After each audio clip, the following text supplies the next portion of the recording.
Nick Youngquest, I was reading earlier, has he gone to America to join a team over there? Does anybody know about Is it the Brooklyn that? Yeah, Jets, Brooklyn, I think he's gone as a bit of a player coach. He's trying to help it all, and Yeah, I think they've just partnered with Cass.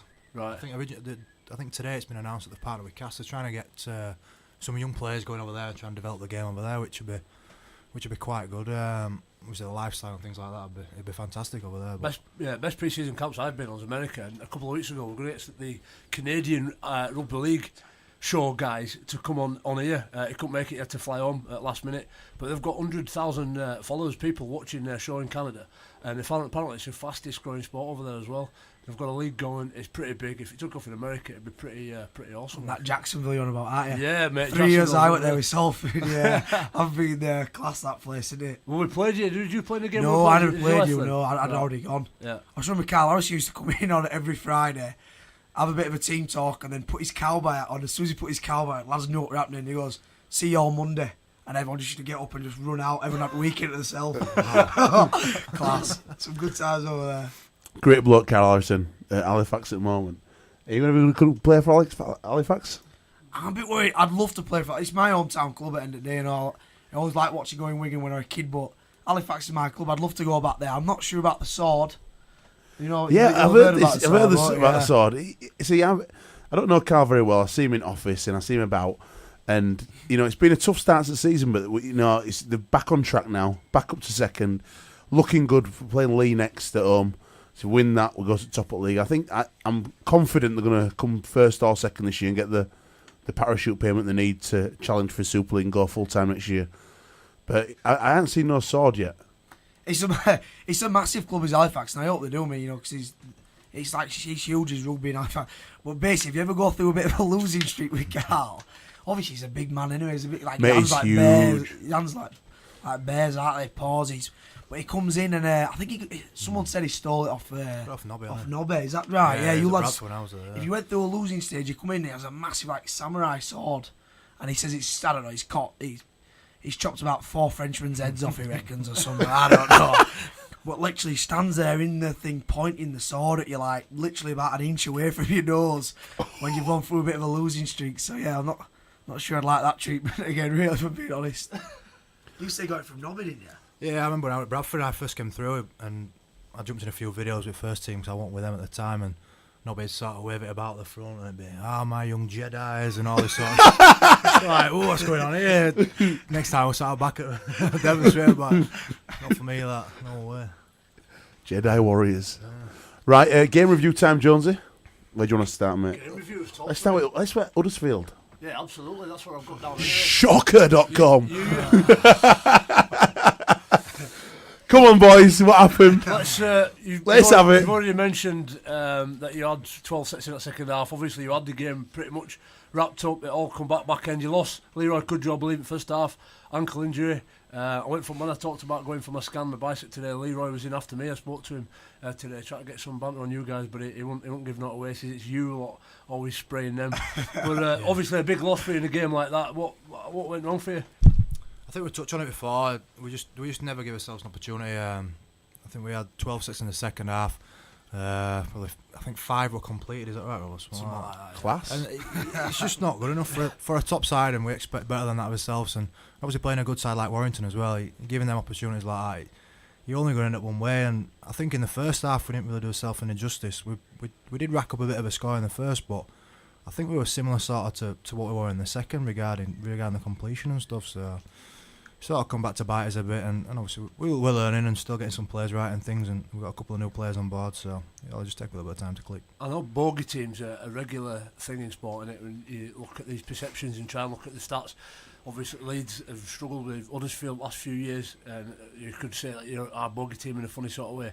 Warrington's always been pretty tough for you guys as well, haven't they? They've always seemed to edge it even when you've been right at the top of your game as well. Is it play any sort of factor in your mind when you're playing them, even when you're in front? I don't think so. I honestly don't know what it is. I'm not a big believer in. Yeah. I'm not a big believer in bogey sides. You just turn up on the day, whoever plays best is going to win. But yeah, it does. It just seems like Warrington, especially over the recent years, just seem to have the money over us. Really, obviously they beat us in Challenge Cup final, and it just seems to have stemmed from that. Really, ever since 2009 Challenge Cup final, they seem to be beat us. I think we've only in the important games, I think we've only beaten once in playoffs. I don't think it does play its factor. I just think it's the way we've played all year, really. Not just against Warrington. We seem to have built up leads, and we just don't seem to be able to sort of finish teams off, really. Bit of a different half-back pair as well. On Myler and Ratchford have played 6. Do you think he's more... I like Ratchford a lot. I think he's one of the most underrated players in terms of when he's got the ball. He reminds me a lot like Tompkins in how elusive he is. Do you think he's a better in the house than he is at full-back? I think they recruited well with Matty Russell as well. Do you rate him, Matty Russell? With what I've seen of him, he's done well. Yeah, can't fault him, to be fair. Obviously, he's come from I thought the they'd Gold go. Coast and stuff. I thought they'd have gone for a bit of a season bigger pro. name. Yeah. Season pro. Look at that Wigan with Matt Bowen. They seem to be sort of recruiting for the future as well, the long term, don't they? Obviously, with the young halfback pairing and a young fullback now, and sort of creating a bit of a young ethos to go through the ranks as such. But he was a bit of a jack in the box. He was a spark, and he got him about the place. He probably didn't have as much play and stuff like that as Brett Hodgson, but he just bumped and bounced off tackles so many times, and he proved an handful for us. Yeah, like a pinball. And I think Ratch is. I think he's a great fullback. I think he's good at fullback. I think he's one of them that chimes in, and he can kick the ball, he can pass the ball. I think at this moment in time he's a better fullback, but he's a very good halfback as well, so I suppose it doesn't really matter. It's good for Tony Smith. Jonesy, Tony Smith, obviously you were part of that great young coming through side at Leeds. Do you think he's doing the same thing? He's kind of lost, he's been the brides, hasn't he, the last few years. I think he's just thought, right, you know what, start again, get a shot of Breers, all the experience, Hodgson, all those guys, get a shot, let's get young kids in, give them a rap this year, and then next year build for a championship winning team. We'll look at players that have gone, Carvel, Morley, Carvel, yeah. Billy Breers, they're big sort of old dogs in a funny sort of way, like they do miss him, but he's got a bit of a clean slate, I think, as well, and like you've just said, at Leeds... Atkins is struggling this year. How did he play this week, Atkins? He didn't play. He not play? He's just struggling, isn't he? He's been struggling this year. He hasn't been the force he has been. But yeah, I just think he's got an opportunity to wipe his slate clean and bring some of that ethos, his beliefs, and cement it into players. I like Riley, mate, who's on the wing, who's gone, he's on loan at Wakey at the minute. I know. I'm surprised he left, to be honest with you, because he's a dangerous player. When you watch him, he's great. When you play against him, he's a nightmare to get hold of. But I don't know, something might have gone on there or whatever. But you were saying about mind games, though. I know Tony came out in the press and said, yeah, well, he's got a future, just got to kind of get his head on and stuff like that. And who were in last week? Gaz Carvel said, "Yeah, he's just terrible with mind games, Tony. Yeah, well, like a wizard. Depends which side." He said, "You'd be in gym, you'd miss a set, and then poof, next to you, Tony over there, like a wizard, big flash of smoke." Yeah, that's what he said. He's like, yeah, well, he's one of them. He's the opposite. So if you have a great game and you're walking around, a bit of confidence, tongue in cheek, and that, he'll find some on video and just smash it to bits. He'll bring you right back that worth. And then on the flip side, if you've had a bit of a shocker and you're a bit tired, or fed up, he'll come in and tell you what you've done right and how you can get back inside. He did play mind games like that. The older guys who sort of could read it, they don't think they liked it, but I was a young kid there, loved it to bits, and I had a lot to Tony Smith, mate. I met him in they were when I went to Roosters to do work experience this year. He was there with the Warrington team, and I'll talk to anyone. Me, put my arm around him. Tony, how you doing, mate? You all right?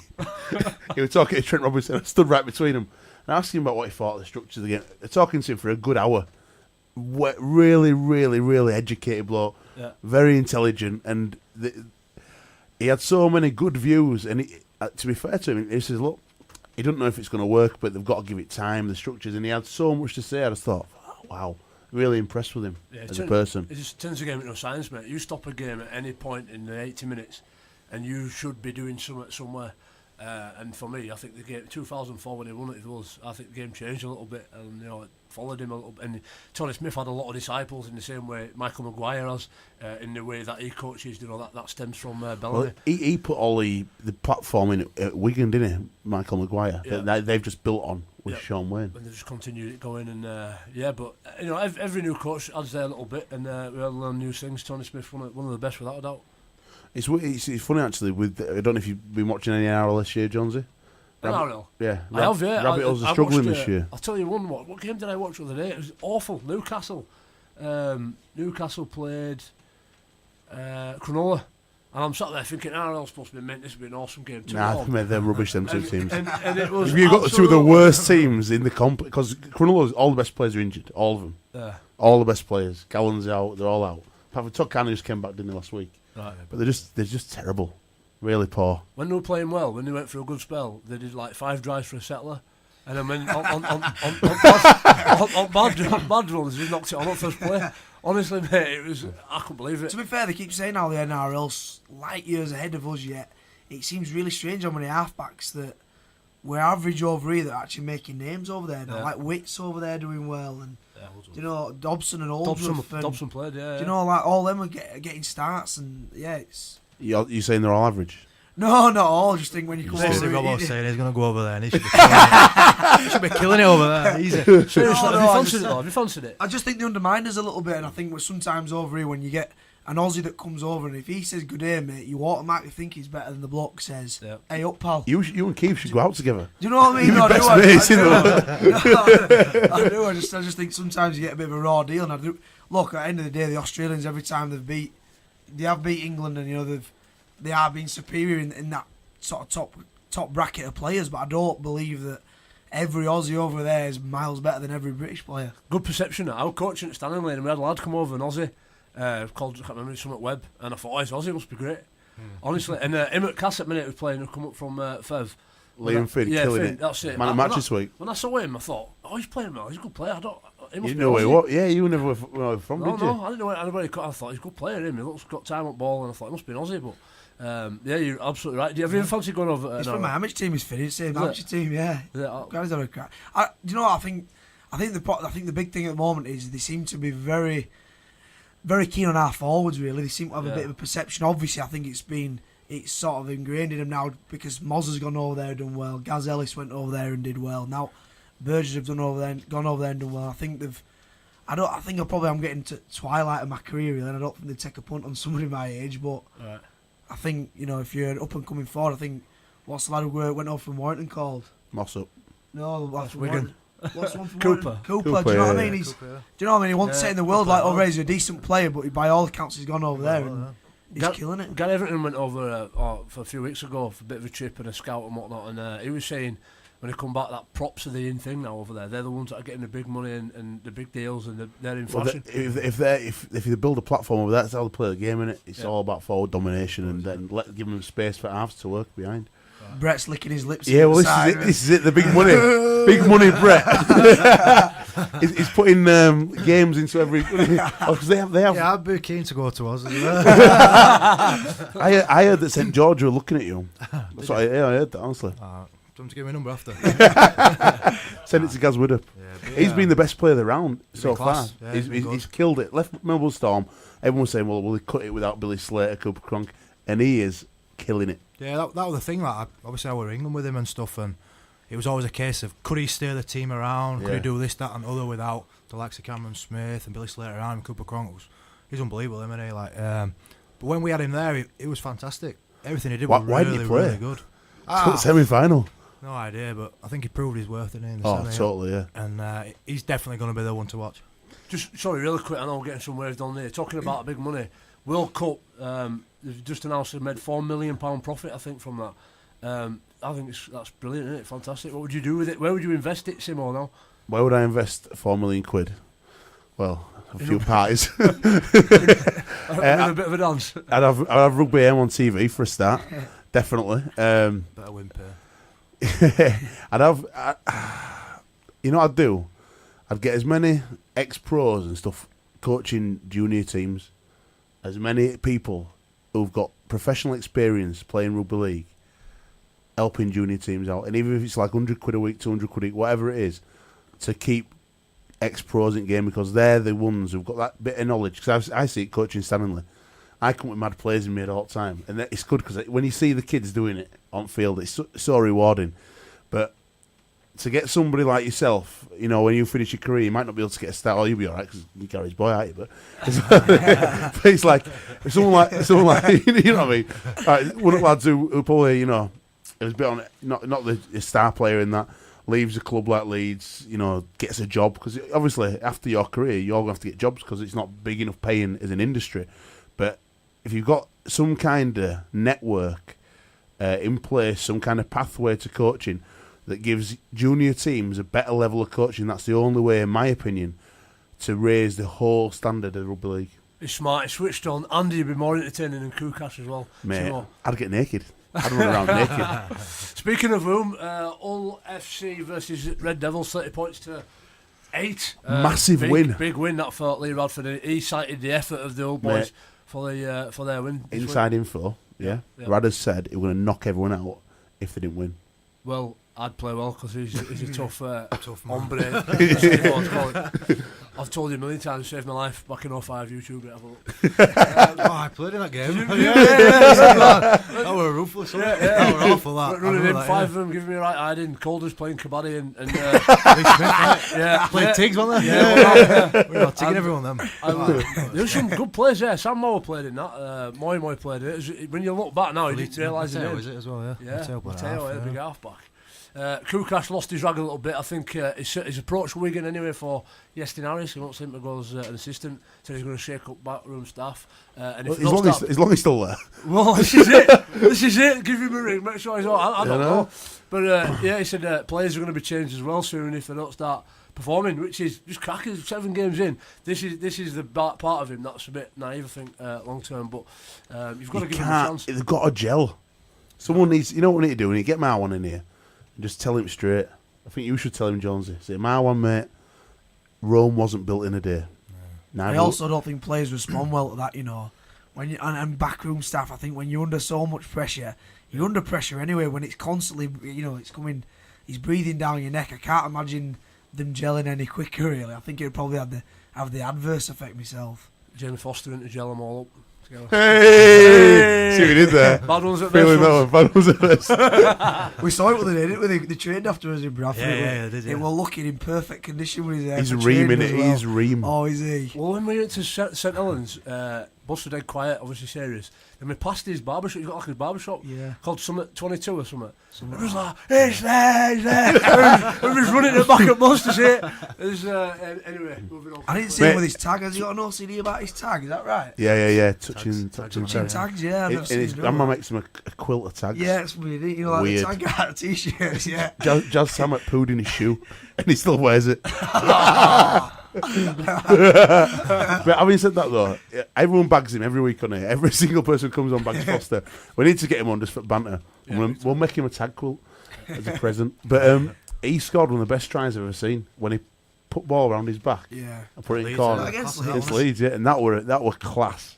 And he's a great kicker, and kickers are so important now. So I know he gets loads of grief. Sorry, Jamie, mate.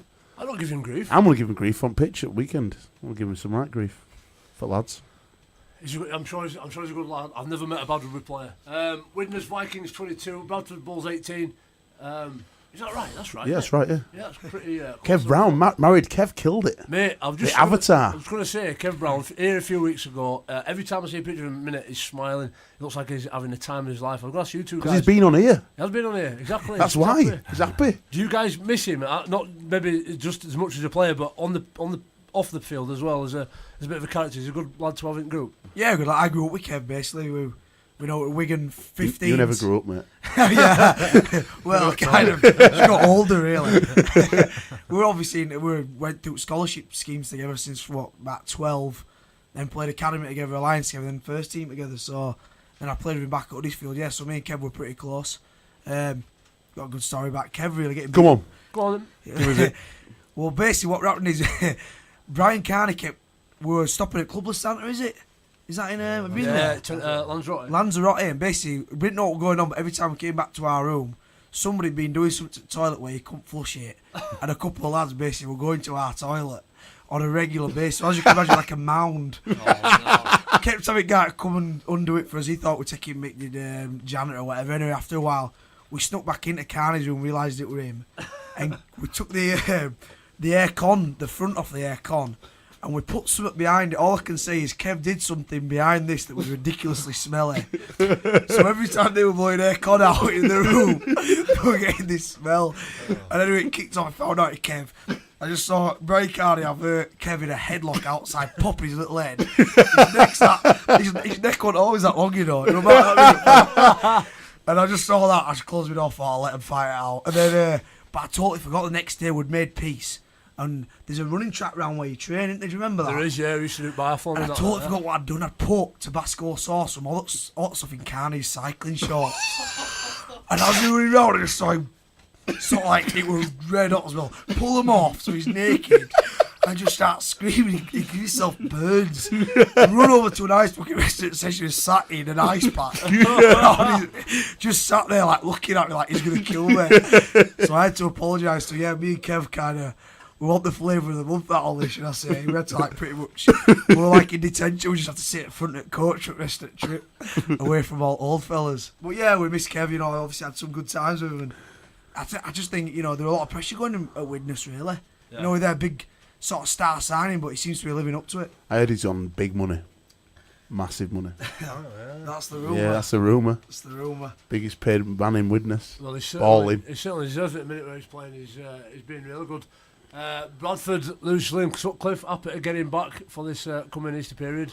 Yeah, call him back. He's been playing well apparently. Yeah, it's just tough, isn't it? I feel for him because I think that the point deductions really took the wind out of the sails. They had a couple of good wings, and I think it's just I'm hoping that your uncle can get a bit of life breathed back into the club. I think they need a few new players, give the squad a bit of depth. But Liam Sutcliffe's class, isn't he? You know him very well, Jonesy.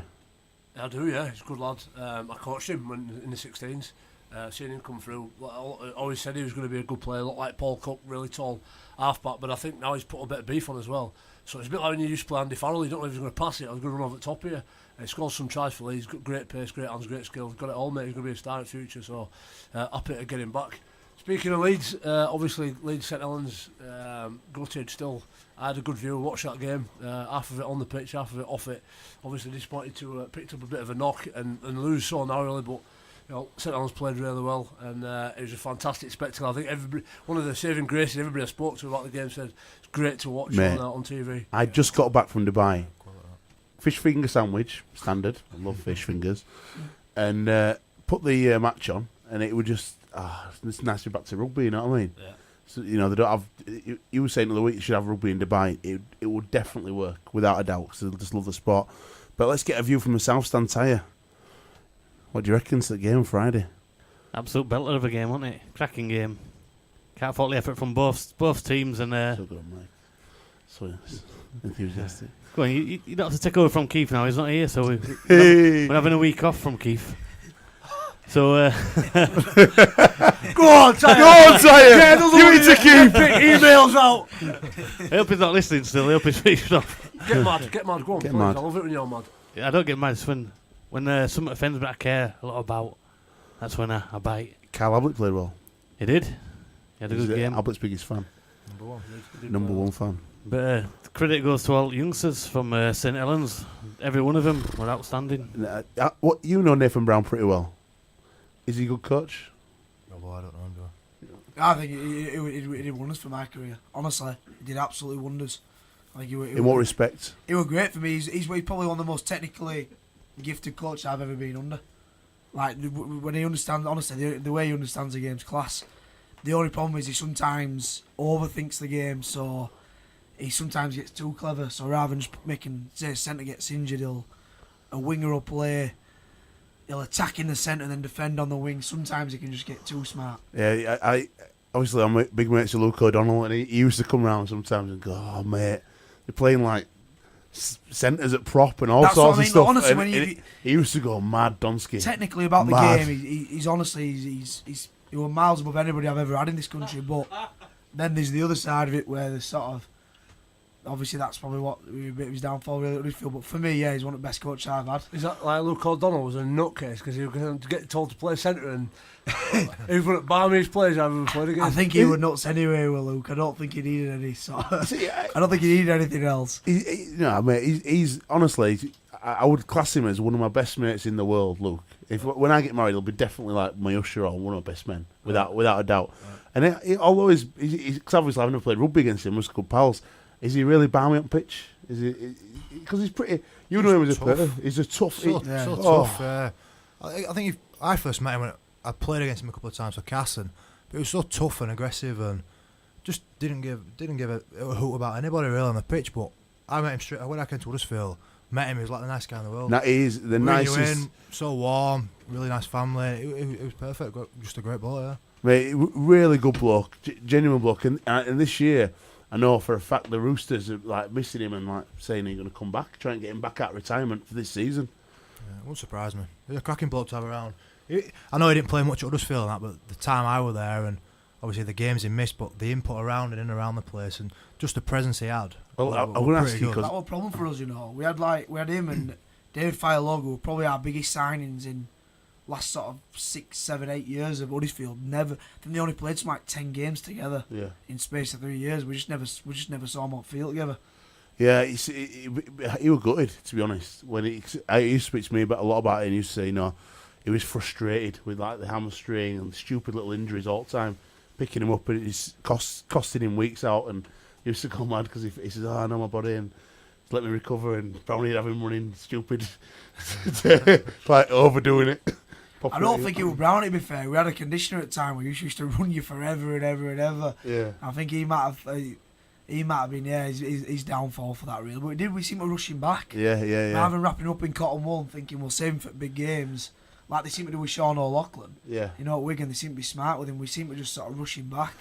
Last year, I think that's what Trent Robinson said. So I interviewed him that'll be on the website this week. The interview with Trent Robinson, exclusive rugbyam.co.uk, and he said you've got to understand your players and as people, not just as athletes, because every single person is different, and on the field and off the field, and you've got to understand the mentality as much as you've got to understand the body. And I thought, wow, smart guy. I've heard he's one of the nicest blokes. That's a really good fella. Apparently, just to clarify, Luke O'Donnell, right? I think he's crackers because when I watched him play, it was massive when he played, and he was always that aggressive with it.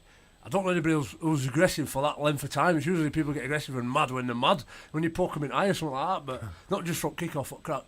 Anyway, Chu's doing some sort of sign language. Is there something we need to address, or can I move on here or what? No, just keep going on with game reviews. Chudog's just signing. Yeah, he's like that bloke at Nelson Mandela at sign language. What is he on about? that was class.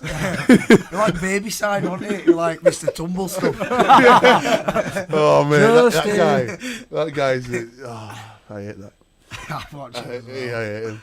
With a passion. 22-16, Wigan against Catalan. Catalan seem to have turned a bit of a corner, playing well against some of the bigger teams.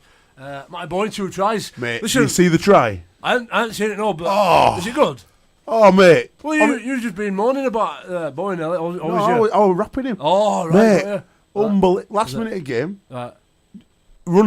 he picks up ball, runs to line, just massive dummy. Went through an all, full length for absolutely class.